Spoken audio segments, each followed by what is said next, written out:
Këshilltarët e opozitës kërkojnë mbledhje urgjente të Këshillit Komunal pas vendimit të gjykatës kushtetuese për heqjen e emrave shqip nga rrugët dhe sheshet e Tetovës.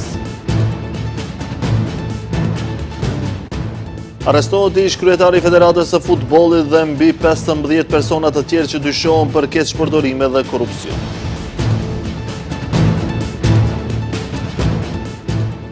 Ministri i Brendshëm tregohet i prerë për kalimin ilegal në Bit Pazar, thotë se ose duhet të vendoset rregull ose të sundoj anarkia. Pas disa muajsh luftë nënshkruhet memorandumi i paqes SBA-Iran.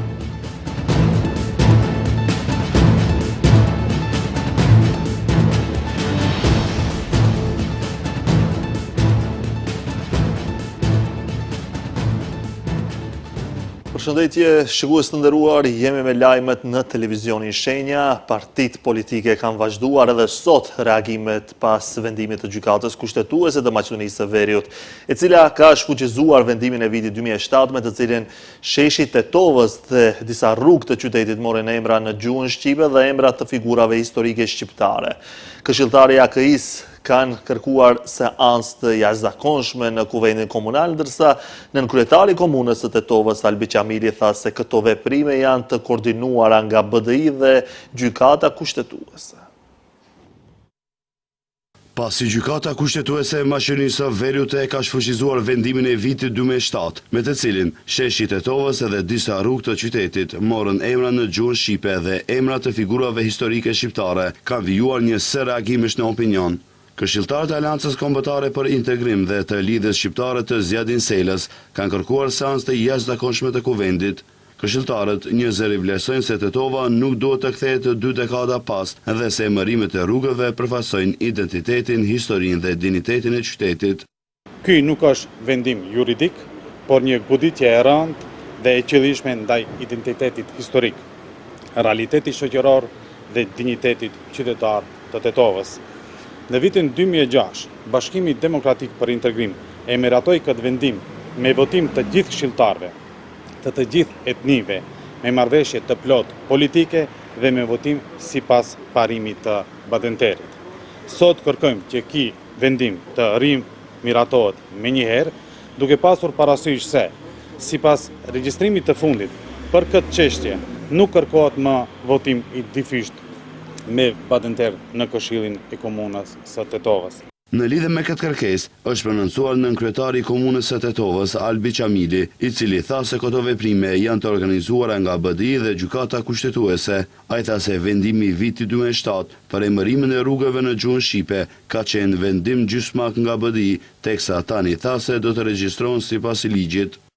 Është një orkestrim i qartë dhe një skenar i qartë i dyshës BDI gjykata kushtetuese, të cilët po mundohen të defokusojnë opinionin pikërisht në momentin kur ne po finalizojmë procesin e emërtimit rrugëve në Tetovë, ata po shfuqizojnë një vendim që kur nuk është implementuar. Opinioni e din mirë se vendimi i Këshillit Komunal të vitit 2007 që kam bërë riemërtimin e 11 rrugëve, gjithsesi edhe të sheshit Iliria, nuk ka hyrë në fuqi shkaku se nuk ka patur në atë kohë pëlqim nga qeveria. Sot ka reaguar edhe Lëvizja Arbëria, e cila është pjesë e koalicionit qeverisës me Vlenin, në vend që të garantoj siguri juridike, drejtësi, respektimin e vullnetit të qytetarëve dhe të detyroj institucionet shtetërore të respektojnë vendimin e Këshillit Komunal, gjykata kushtetuese po prodhon pa siguri, pa drejtësi dhe po u jep forcë narrativeve të botës serbe e ruse, theksohet në këtë reagim, ndërkohë nga Komuna e Tetovës theksojnë se me punën e komisionit që ka formuar komuna për këtë çështje, do të rikthehen emrat e rrugëve që janë nga vendimi i vitit 2007, por që nuk janë zbatuar, e po ashtu do të emërtohen edhe rrugë të tjera me emra të rinj. Kujtojmë se me vendimin e gjykatës kushtetuese, sheshi Iliria quhet Marshal Tito, rruga Dervisara rikthehet në akronimin e ushtrisë jugoslave JNA, Mehmet Pash Deralla rikthehet në 29 nëntori e të ngjashme. Koordinatorja e grupit parlamentar të Frontit Evropian, Rina Hajdari, në seancën për pyetje deputetësh në Kuvend ka pasur pyetje për zëvendës kryeministrin Bekim Sali në lidhje me raportin e fundit të progresit të Maqedonisë së Veriut, ku sipas saj po kërkohet zgjidhje e problemit të jurisprudencës të studentëve shqiptar. Duket se ka mos përputhje të dukshme në mes porosive që vijnë nga Brukseli dhe punës së brendshme të institucioneve të vendit. Kështu deklaroi koordinatorja e grupit parlamentar të Frontit Evropian, Rina Hajdari, në seancën për pyetje deputetësh në Kuvend, referuar raportit të fundit mbi progresin i RMV-s. Ajo e pyeti zëvendës kryeministrin Bekim Sali nëse është në dieni se nga Brukseli po kërkohet zgjidhje e problemit të jurisprudencës të studentëve shqiptar. Ajo thot se BE po e sheh dhe tashme e ka evidentuar regresin e thellë në zbatimin e të drejtave të shqiptarëve dhe komuniteteve më të vogla dhe, siç theksoi, e ka vlerësuar gjendjen jo të mirë. A keni njohuri se në kuadër të kësaj, Parlamenti Evropian ka miratuar po ashtu amandamentin me të cilin u bën thirrje autoriteteve të Maqedonisë së Veriut që urgjentisht të zgjidhin çështjen e përdorimit të gjuhës shqipe në provimet shtetërore me qëllim të sigurimit të zbatimit praktik të marrëveshjes së Ohrit, jo vetëm në aspektin formal ligjor, por edhe në frymën e saj. Në të njëjtin amandament kërkohet që protestat studentore të mos paraqiten në mënyrë të pasinqertë si të motivuara politikisht, ndërsa kritikoi edhe vendimin e dieshëm të gjykatës kushtetuese me të cilën u shfuqizuan emrat e sheshit të Tetovës dhe disa rrugëve në Tetov. Ajo shpreh se është krijuar një situatë ku çdo ditë shohin vendime kundër të arriturave të shqiptarëve 20 vjeçare. Deputetja Hajdari kritikoi edhe mungesën e zëvendës kryeministrit në Kuvend për t'i u përgjigjur pyetjeve të saj. Njëri ndër emrat më të lakuar në opinion në riformatimin e pritur të ekzekutivit është ministri Fatmir Limani. Për këtë Limani është pyetur sot nga gazetarët, ku ka thënë se më shumë se mbetja në post më rëndësishme është se çfarë vepra lë pas. Ndonse kryeministri Hristian Mickoski ka paralajmëruar takime me partnerët e koalicionit këtë fundjavë për të diskutuar lidhur me rikonstruimin e qeverisë dhe ndryshimet në resortet ministrore, për ministrin Fatmir Limani është pak e rëndësishme se kush është e kush do të jetë ministër. Edhe pse u pyet në gjuhën shqipe nëse do të jetë ministër në qeverinë Mickoski edhe pas rikonstruimit, Limani u përgjigj në maqedonisht. Për Limanin më e rëndësishme është se çfarë vepra lë pas dhe sa një ministër ka punuar, sa ka qenë në krye të një institucioni. Dali sme ministri ili ne sme, do poslednji od atom treba. A jemi ministra apo s'jemi, deri në atomin e fundit duhet të jemi dhe të punojmë për të parandaluar veprimet e tilla të dhunës dhe jo të merremi me temën se kush do të jetë ministër i ardhshëm, sa kanë qenë, sa kanë kaluar dhe sa do të ketë ministra këtu. Gjithçka do të varet nga shenjat që i lanë në këto salla dhe ato ministri që i udhëheqin. Kujtojmë se emri i Limanit është ndër emrat më të përmendur në këtë rikonstruim, sepse është vetë Vleni që kërkon largimin e tij, ndërkaq përgjigje identike sikurse Fatmir Limani për çështjen e rikonstruimit japin edhe ministrat e tjerë të qeverisë kur pyeten për largimin eventual nga posti ministror. Zëdhënësia e qeverisë Venera Latifi Azizi ka dhënë detaje për propozim ligje për përfaqësim të drejtë gjatë emisionit Impact në televizionin Shenja. Kemi dëshmi që opozita shqiptare hoqi vetë balancuesin, ka deklaruar ajo, duke shtuar se balancuesi është një kalkulator i thjesht, por pa mekanizëm mbrojtës. Azizi ka folur edhe për ligjin për lojrat e fatit, për të cilën ka thënë se synon mbrojtjen e qytetarëve nga varfërimi. Kemi dëshmi që opozita shqiptare e hoqi vetë balancuesin. Kështu deklaroi zëdhënësja e qeverisë Venera Latifi Azizi, duke folur për propozim ligjen për përfaqësim të drejtë gjatë emisionit Impact në televizionin Shenja. Ajo ka akuzuar opozitën shqiptare, duke thënë se janë pikërisht ata që sot flasin kundër ligjit. Janë ata të cilët kanë dhënë mendim pozitiv që të hiqet balancuesi. Ajo tha se balancuesi ishte një kalkulator i thjeshtë, por pa mekanizëm mbrojtës dhe pa u vërtetuar deklarimi se a është i rrejshëm apo nuk është i rrejshëm. Ligjin kanë pasur mundësi të sjellin, mekanizëm nuk kanë sjellur, 3 vjet ka shkuar kështu, ka qenë në një strategji, e hoqën vetë dhe kemi dëshmi që e hoqën vetë me kërkesë pikërisht 3 vite më parë. Në qershor të vitit 2023, shembull, kam këtu një mendim pozitiv që ka dhënë vetë Bujar Osmani, kur ishte në atë kohë ministër, 21 qershor të vitit 2023. Një tjetër mendim pozitiv për heqjen e balansuesit Kreshnik Bekteshi është këtu. Një tjetër mendim pozitiv nga Ministria e Drejtësisë që drejtohej nga Krenar Lloga. Një lloj është këtu, do me thënë 3 ministra u banë. Tutje, ajo thot se statistikat e ekspertëve tregojnë se vetëm në vitin 2025 qytetarët kanë shpenzuar 2.8 miliard euro në kazino, nga ku deklaroi se pikërisht për këtë arsye, tani më me ligjin për lojrat e fatit, i cili është në procedurë parlamentare, synohet mbrojtja e qytetarëve nga varfërimi, sepse kazinot dhe bixhozi, siç thot ajo, sjellin varfëri. Unë tash shumë një shembull të thjeshtë me që jemi në Çajir, do ta jap një shembull të thjeshtë për Çajirin. Kemi 10 shkolla dhe kemi 24 kazino. Dhe jemi 3.4 km² territor. Dhe gjithë to kazino që janë afër shkollave do të largohen. Pa marrë parasysh cila është metoda e matjes, 500 metra larg shkollave do të jenë. Fëmijët nuk do të kalojnë më pranë kazinove për të hyrë në shkollë. Nuk do të ketë as aparate në vend pagesat e ku luhen baste. Nuk do të ketë as reklama. Ndërkaq, sa i përket çështjes së provimit të jurisprudencës, zëdhënës ja thot bindshëm se studentët shqiptar do ta japin provimin e jurisprudencës në gjuhën shqipe dhe se tani më komisioni po zhvillon aktivitetet dhe sipas saj kjo çështje ka përfunduar, por është vetëm çështje kohe. Edhe një ish kryetari i FFM-s është arrestuar në kuadër të një hetimi për keqpërdorime financiare që lidhen me funksionimin e federatës në periudhën 2016-2019. Bëhet fjalë për Ilço Gjorgjioski, i cili bashkë me persona të tjerë po dyshohen për keqpërdorim rreth 2.4 milion eurove.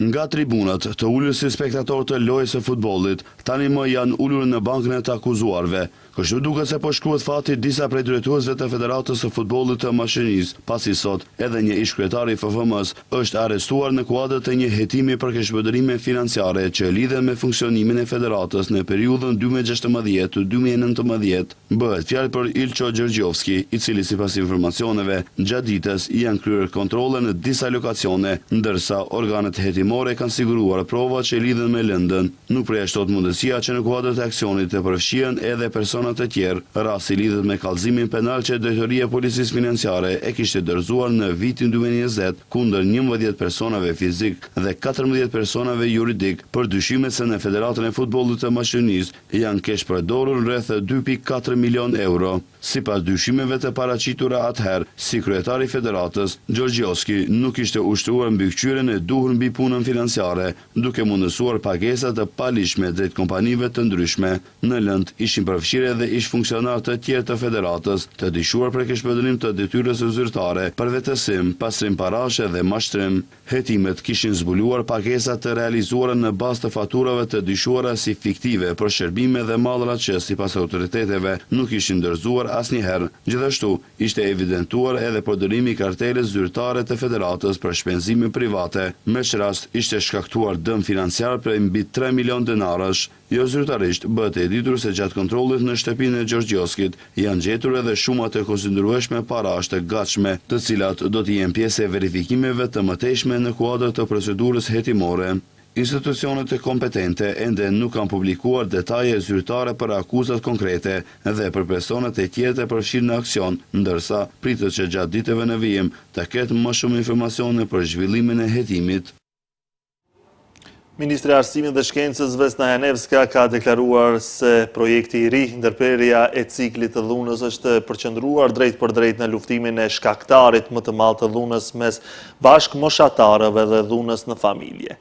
Emilia Boshkovska nga Oda e Psikologëve deklaroi se nëse trajtohet vetëm pasoja dhe jo shkaku, atëherë ka rrezik që cikli i dhunës të vazhdojë nga një brez te tjetri. Ministria e Arsimit dhe Shkencës ka prezantuar projektin e ri, ndërprerja e ciklit të dhunës, parandalimi sistematik i dhunës në familje dhe dhunës mes bashkëmoshatarëve përmes sistemit arsimor. Bëhet fjalë për një iniciativë që bashkon disa institucione, organizata të shoqërisë civile dhe shkolla, dhe e cila do të zbatohet gjatë një periudhe 1 vjeçare. Ministrja e Arsimit dhe Shkencës, Vesna Janevska, tha se projekti është i përqendruar drejt për drejt në luftimin e shkaktarit më të madh të dhunës mes bashkëmoshatarëve dhe dhunës në familje. Sipas saj, gjë që konfirmohet nga shumë organizata relevante dhe ekspertë të fushës. Како vlada si што правиме, во тој правиме. Do të organizojmë gjithashtu diskutime me mësimdhënësit dhe familjet e nxënësve për të rritur ndërgjegjësimin mbi këtë problem dhe për të forcuar besimin e ndërsjellë dhe bashkëpunimin, përfshirë edhe bashkëpunimin me institucionet. Pres që në këto diskutime të përfshihen edhe vetë nxënësit. Ndërkaq, sipas Emilia Boshkovska nga Oda e psikologëve, tha se shumë shpesh një fëmijë agresiv është një fëmijë që ka mësuar se agresiviteti është e vetmja gjuhë përmes së cilës mund të shprehë dhimbjen e tij. Завршничко насилство на вистина. Kur një fëmijë është agresiv, reagimi ynë i parë duhet të jetë ndalimi i dhunës. Por përgjegjësia jonë profesionale është gjithashtu të kuptojmë se nga vjen ajo dhunë. Nëse trajtojmë vetëm pasojën dhe jo shkakun, rrezikojmë që cikli i dhunës të vazhdojë nga një brez tek tjetri. Ajo gjithashtu shtoi se qëllimi i përbashkët është të krijohen shkolla që jo vetëm transmetojnë njohuri, por edhe identifikojnë dhimbjen, ofrojnë mbështetje dhe bëhen një vend i sigurt për çdo fëmijë. Ministri i Punëve të Brendshme Pançe Toshkovski, i cili ka thënë se një herë për gjithmonë duhet të vendosim nëse ligjet do të vlejnë për të gjithë ose do të vendosim të jemi në anarki. Ministri Toshkovski paralajmëroi veprime konkrete dhe zgjidhje të këtij problemi. Qyteti i Shkupit është në koordinim të vazhdueshëm me Ministrinë e Punëve të Brendshme dhe që të dy institucionet po punojnë për të gjetur zgjidhje për rregullimin e problemit me kalimin ilegal në Bit Pazar. Pyetja e televizionit Shenja drejtuar ministrit Pançe Toshkovski nxiti nervozizëm të mbështjell me përgjigje diplomatike. Për Toshkovskin, një herë për gjithmonë duhet të vendosim nëse ligjet vlejnë për të gjithë ose do të vendosim të jemi në anarki dhe të jetojmë në kaos. Megjithatë, në të ardhmen e afërt ministri Toshkovski paralajmëroi veprime konkrete dhe zgjidhje të këtij problemi. Мора како општество, како народ, како граѓани да сватиме една работа. Ако се договориме да ги почитуваме правилата, мора да ги почитуваме. Ако не, дајте да живееме во хаос. И во анархија, па нека прави кој што сака. Ако сме се договорили да почитуваме правила, да ги почитуваме. Ако не, тоаш секој нека прави тоа што смета дека треба да прави. Еднаш за секогаш треба да сватиме дека законодавецот и правилата на игра ние ги дефинираме врз основа на нашите потреби. Врз основа на консензус, врз основа на волја и така натаму и така натаму. Ама ако сме се договориле да ги почитуваме, не може кој што сака да прави. И тоа треба гласно да се пренесе како порака. Kujtojmë se tentativa e parë e qytetit të Shkupit për të mbyllur vendkalimin ilegal në Bit Pazar hasi në rezistencë qytetare dhe në protest, qytetarët aso kohë kërkuan e vazhdojnë të kërkojnë legalizimin e vendkalimit në fjalë. Përmes vendosjes së semaforit nga ana tjetër, autoritetet insistojnë që i njëjti duhet mbyllur.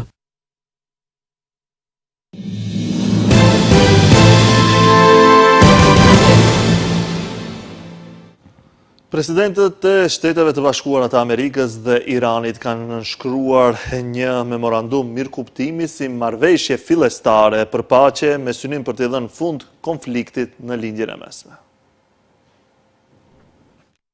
Presidentët e Shteteve të Bashkuara dhe Iranit e kanë nënshkruar një memorandum mirëkuptimi si marrëveshje fillestare për paqe, me synim për t'i dhënë fund konfliktit në lindjen e mesme. Presidenti amerikan Donald Trump e nënshkrui memorandumin e mirëkuptimit më 17 qershor gjatë një darke në dritën e qirinjve në Pallatin e Versailles pas samitit të G7. Memorandumi hyn në fuqi me njëherë. Kjo nuk ishte e lehtë, tha Trump, teksa nënshkruante marrëveshjen, derisa Macroni, si pritës i ngjarjes dhe të ftuarit e tjerë duart trokisnin. Kjo marrëveshje hap rrugën për një paqe të qëndrueshme dhe lejon rihapjen e ngushticës së Hormuzit, tha Macron në X. Agjencia shtetërore iraniane e lajmeve IRNA publikoi fotografitë që tregojnë presidentin iranian Masud Pezeshkian duke e nënshkruar marrëveshjen midis Iranit dhe Shteteve të Bashkuara. Në fotografi, presidenti iranian shfaq faqet e marrëveshjes para kamerave, ku shihen qartë si firma e tij ashtu edhe ajo e presidentit amerikan. Kryeministri i Pakistanit, Shehbaz Sharif, qeveria e të cilit ndihmoi në ndërmjetësimin e marrëveshjes, njoftoi në platformën X se marrëveshja do të hyjë në fuqi menjëherë. Si mas fillestare për ndërtimin e besimit, Irani do ta rihap ngushticën e Hormuzit, ndërsa Washingtoni do ta heqë bllokatën e vet detare. Sipas marrëveshjes, Irani gjithashtu duhet ta lehtësoj kalimin e sigurt të anijeve tregtare në këtë rrugë jetike ujore pa pagesë për 60 ditë. Gjatë bisedimeve për një kornisë afatgjate detare me Omanin dhe Shtetet Arabe të Gjirit. Shtetet e Bashkuara do të fillojnë menjëherë të heqin bllokadën e tyre detare dhe do ta bëjnë këtë plotësisht brenda 30 ditësh. Memorandumi parashikon gjithashtu heqjen e menjëhershme të sanksioneve amerikane ndaj eksporteve të naftës iraniane, duke ofruar lehtësim të madh për ekonominë e vendit. Për më tepër, Washingtoni është zotuar ta lehtësoj themelimin e një fondi rindërtimi prej 300 miliard dollarësh, të mbështetur nga vendet e rajonit, sapo të arrihet një marrëveshje më e gjerë përfundimtare mbi programin bërthamor të Iranit. Marrëveshja parashikon gjithashtu heqjen përfundimtare të të gjitha sanksioneve primare dhe sekondare amerikane ndaj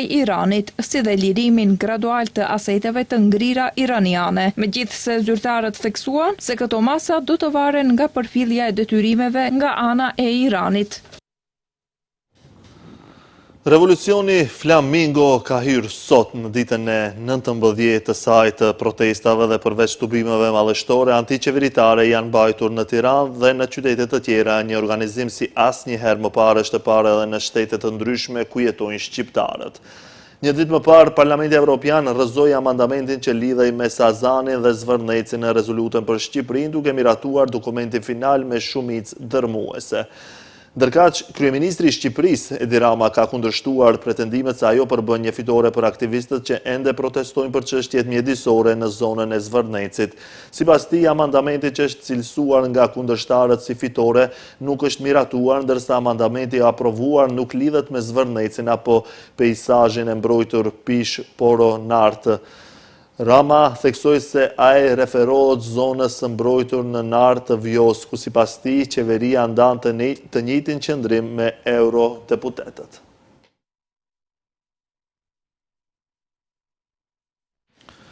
Kryeministri në detyrë dhe kryetari i lëvizjes vetëvendosje Albin Kurti ka thënë se pret certifikimin e rezultateve të zgjedhjeve për të nisur procesin e formimit të institucioneve të reja. Kurti theksoi se procesi i numërimit të votave ka përfunduar dhe falenderoi qytetarët për besimin e dhënë. Kjo fitore fuqishme vjen si rezultati mbështetjes së madhe qytetare brenda Republikës dhe në mërgatësi dhe angazhimin e mirë a qytetarëve vullnetar, antarëve e aktivistëve të lëvizjes që nuk u ndalen asnjëherë, ka deklaruar ai. Kurti tha se rezultati i zgjedhjeve të 7 qershorit ka rikonfirmuar vendvendosjen si partinë e parë me 53 deputet. Nga viti i kaluar kemi humbur shumë kohë dhe është jetike që sa më parë të kemi kuvend të konstituar, qeveri të re me mandat të plot dhe president apo presidente të zgjedhur.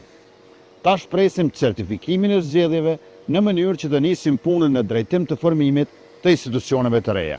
Para nesh kemi shumë punë e projekte që vendit i sjellin zhvillim, shumë marrëveshje ndërkombëtare për ratifikim që i sjellin Kosovës shumë miliona investim, e mbi të gjitha një stabilitet institucional që të gjithë qytetarëve i sjell siguri dhe normalitet.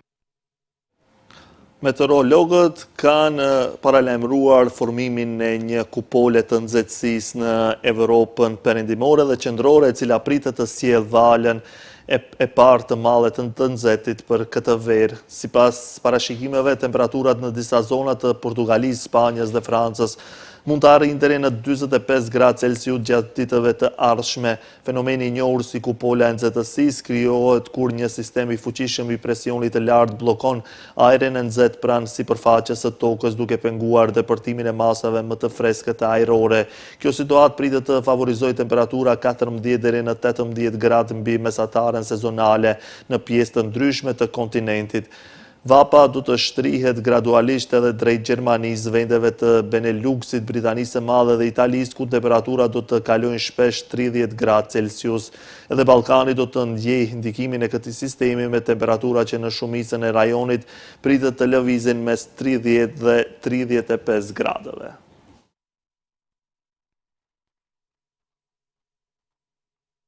Kjo ishte e gjitha për këtë edicion informativ, ju falenderoj për vëmendjen, bashkë mirupafshim.